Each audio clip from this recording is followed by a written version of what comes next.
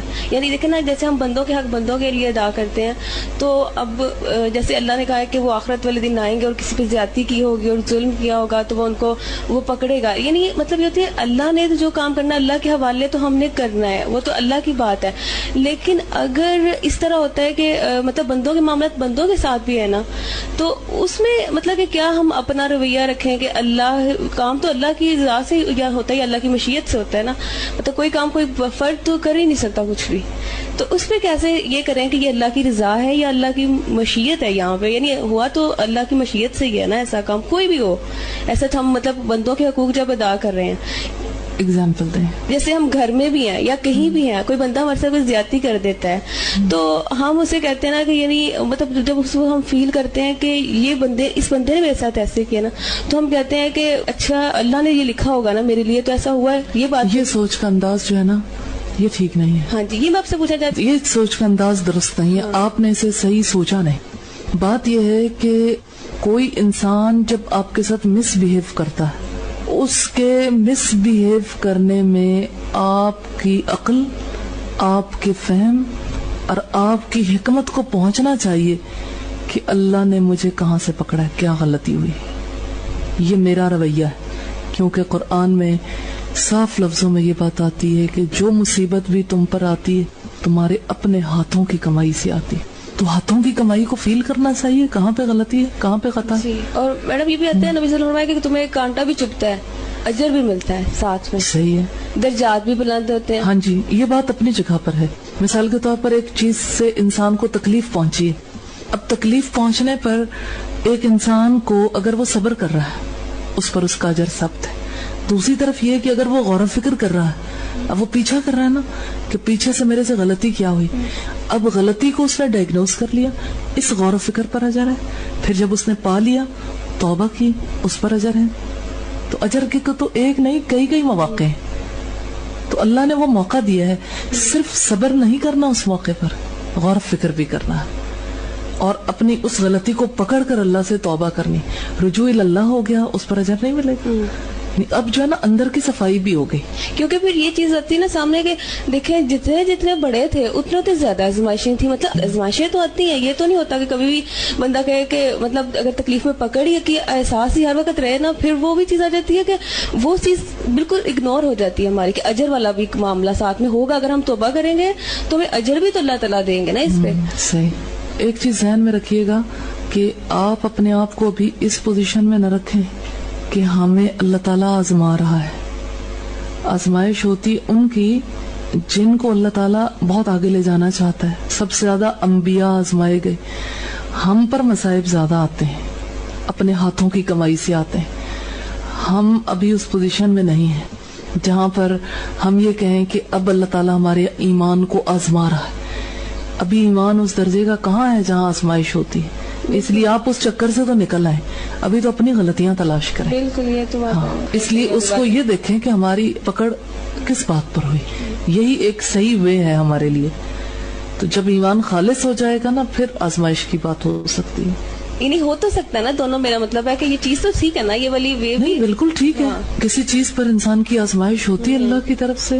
ایک لحاظ سے اگر دیکھیں نا تو یہ آزمائش کی ٹرم جو یوز ہوتی ہے نا, یہ امتحان کے لیے بھی یوز ہوتی ہے, ابتلا کے لیے بھی. اور دوسری جو ہے یہ ٹرم یوز ہوتی ہے بلندی درجات کے لیے, ٹیسٹنگ کے لیے. تو بلندی درجات کے لیے جو ٹیسٹنگ فیز ہے نا وہ یہ نہیں ہے.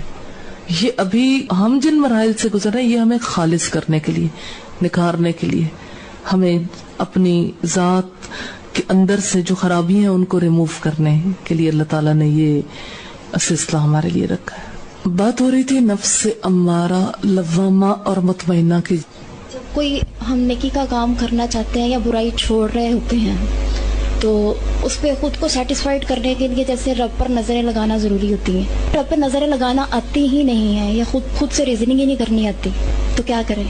مثلاً اگر میں کسی کے ساتھ بدتمیزی کرتی ہوں تو وہ تو میرے اندر کی تلخی ہے نا کہ ہو گیا میرے سے. نہیں, یہ بات نہیں. ہم دیکھیں گے کہ وہ بدتمیزی ہوتی کیسے, پروسیس دیکھیں گے نا.